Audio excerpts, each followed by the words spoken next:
Alhamdulillah, alhamdulillahirabbil alamin, wassalatu wassalamu ala asyrofil anbiya'i wal mursalin wa ala alihi wa sahbihi ajma'in. Maaf saat bisa dan tarawih pas insyaallah birahmatullah. Alhamdulillah kita sudah hari keempat puasa. Mudah-mudahan puasa kita dan amal ibadah yang lainnya diterima Allah Subhanahu wa taala. Amin ya rabbal alamin. Dan itu sebetulnya bukan giliran saya, tapi karena ya saya dan Hamzah ini siap-siap harus saya. Bapak Ibu sekalian, para jamaah salah satu yang pernah juga waktu subuh itu saya sampaikan bahwa marilah kita mengajak, kita sudah masuk bulan Ramadan, maka kita harus bisa jadikan bulan Ramadan kita kali ini bulan Ramadan kita yang terbaik, atau barangkali lebih ekstrimnya ini jadikanlah Ramadan terakhir kita. Kalau kita mau terakhir, kita berpikiran bahwa tahun depan kita akan ketemu lagi, maka kita akan sungguh-sungguh menghadapi Ramadan ini. Nah, supaya kita sebagai umat Islam punya tahu, sudah tahu hadisnya. Nanti tanya Ustaz, itu saya juga riwayatnya siapa, bahwa kalau hari ini lebih baik dari hari kemarin, maka kita orang beruntung. Kalau hari ini kita sama saja dengan hari kemarin, kita rugi. Kalau hari ini lebih jelek daripada hari kemarin, maka kita orang yang celaka. Alhamdulillah di sekitar karpetnya sudah baru, ada TV-nya, jadi kita beruntung. Nah, kita harus punya program yang baru gitu kan, supaya jangan cuma fisik tapi non fisik juga kita termasuk yang beruntung. Nah, sebelum kita tahu tentu bahwa kita lebih baik daripada sebelumnya, tentunya harus kita punya batasan ukurannya gitu, yang kuantitatif yang bisa kita lihat gitu. Nah, seringkali ini juga perlu ilmu, perlu belajar. Jangan sampai kita seperti anak balita. Anak balita tahu uang tapi tidak tahu nilainya gitu. Misalnya ada uang warnanya merah, ada biru, ada hijau. Karena dia nggak tahu nilainya, yang penting uang, dia ambil. Kenapa kamu ngambil yang hijau? Yang dia cuma 20.000. Kenapa nggak ngambil yang 20.000? Karena dia nggak tahu. Nah, barangkali ini pun menjadi patokan supaya kita tahu mana yang kira-kira nilainya lebih tinggi gitu ya. Nah, gitu juga dalam menghadapi Ramadan, berpuasa dan beribadah, kita cari hal-hal yang pokok-pokok yang kita tahu sehingga kita dapat nilainya lebih maksimal gitu ya, optimal ya. Nah, Bapak Ibu sekalian, paling tidak bagaimana kondisi Ramadan kita kali ini agar lebih baik daripada Ramadan sebelumnya. Paling tidak kita ada 5 aspek yang harus kita cermati gitu ya, yang harus kita perbaiki. Yang pertama tentunya, ini saya ngambil contoh dari WA tapi saya kira ini bagus gitu ya. Jadi kita bagaimana melaksanakan ibadah saum tidak sebatas lapar dan haus, tapi menahan diri semua yang bisa membatalkan sejak fajar sampai maghrib. Saya kira ini sudah banyak dibahas juga dalam program hukum, bahwa ada 3 kategori puasa: puasa orang biasa, puasa orang khusus, khusus ya Pak.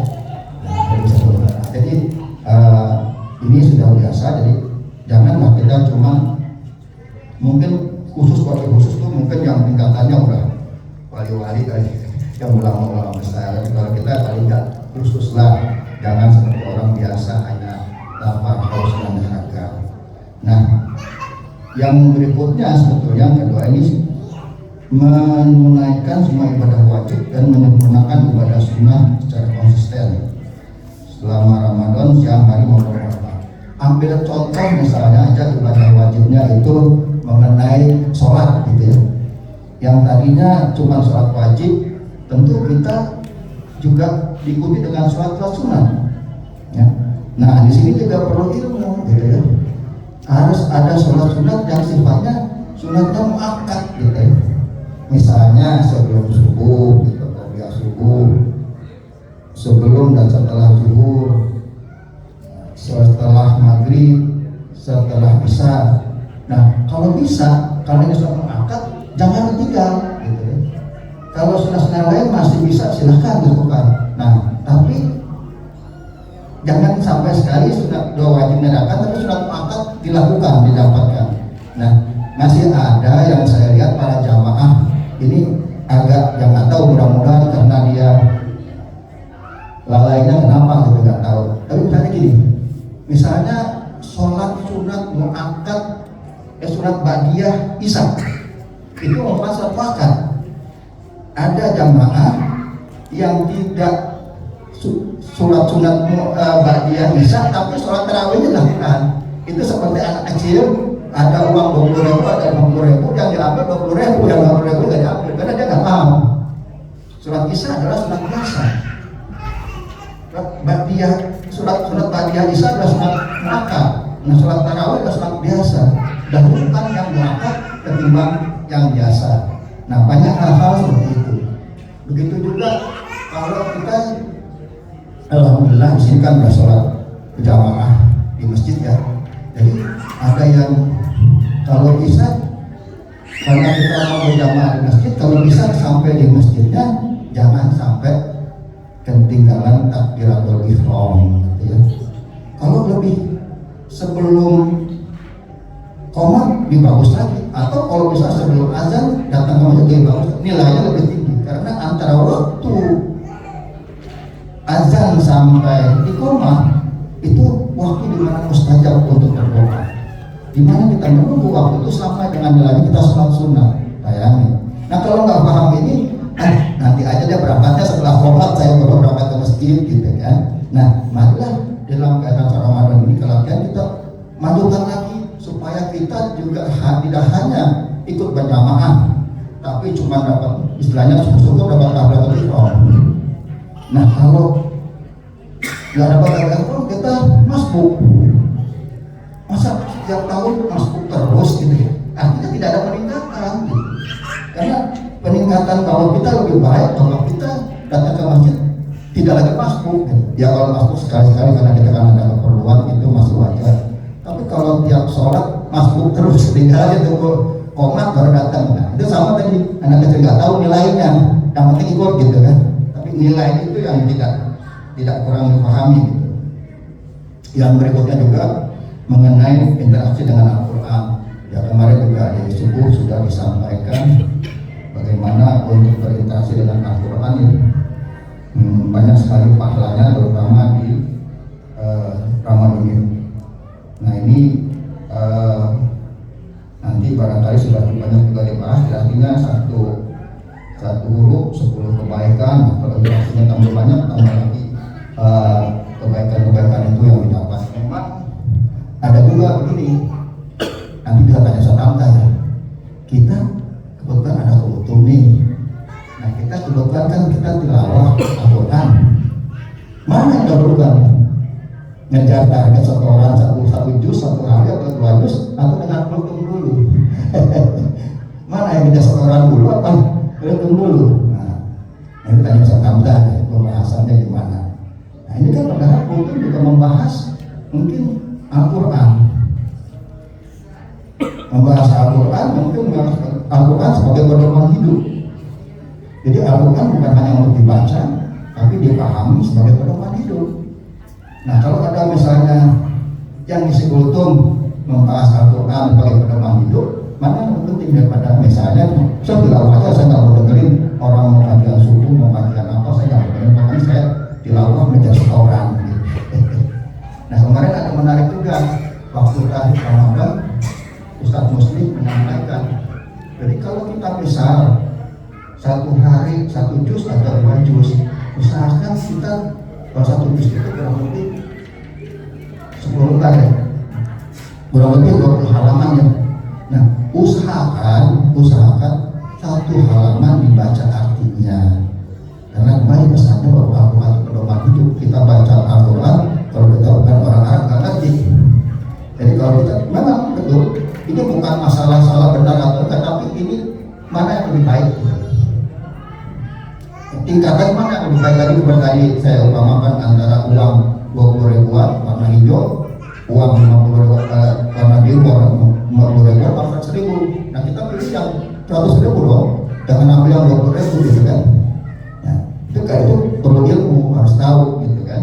Jadi kita ambil yang paling optimal yang kita pahami gitu juga ya. Makanya selama ini kita belajar juga dengan Ustaz Hamzah gitu ya, selama sekarang asalnya tilawah gitu ya, tilawahnya aja lebih banyakin ya. Paling Ustaz Hamzah bilang paling enggak hindarilah 3 kesalahan dalam acara kan gitu ya Bapak-Bapak ya. Masih ingat ya, alhamdulillah.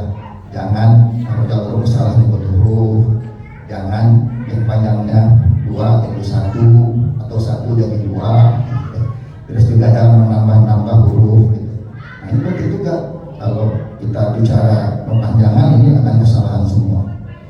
Yang keempat, berbanyak sedekah gitu. Saya kira ini juga banyak dibahas ya, karena sebanyak-banyak sedekah di bulan Ramadan gitu kan, jadi amal yang diperhatikan. Jadi kalau orang meninggal, kalau dia sudah hidup kembali ke dunia, cuma satu pengennya sedekah, karena ini ada amal jariahnya akan terus mengalir.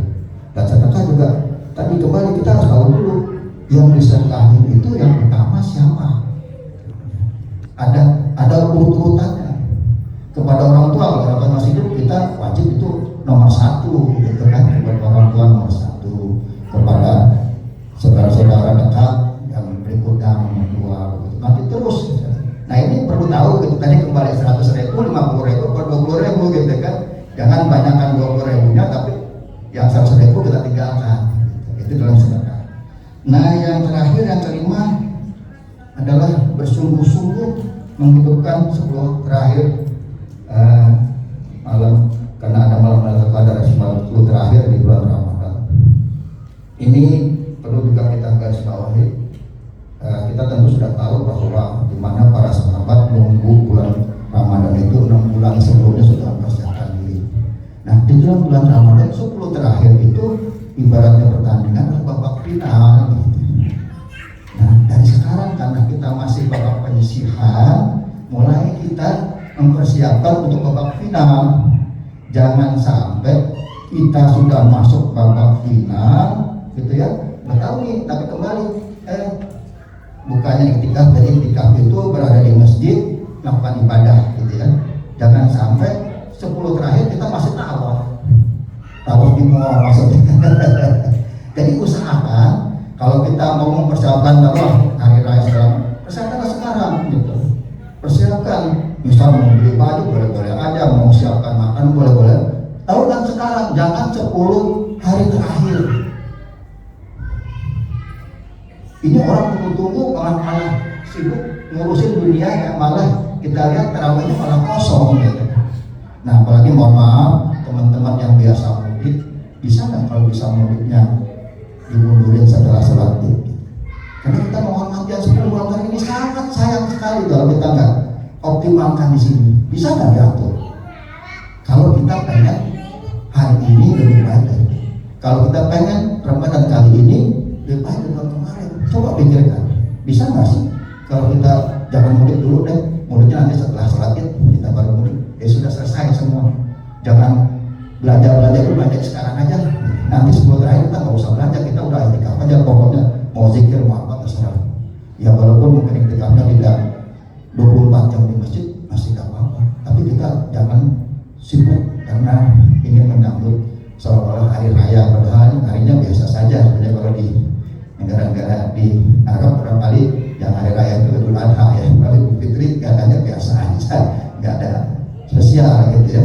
Nah ini coba dengan 5 aspek ini kita coba tingkatkan, bahwa kita jadikan Ramadan kita kali ini menjadi lebih baik. Saya kira hanya itu yang bisa saya sampaikan.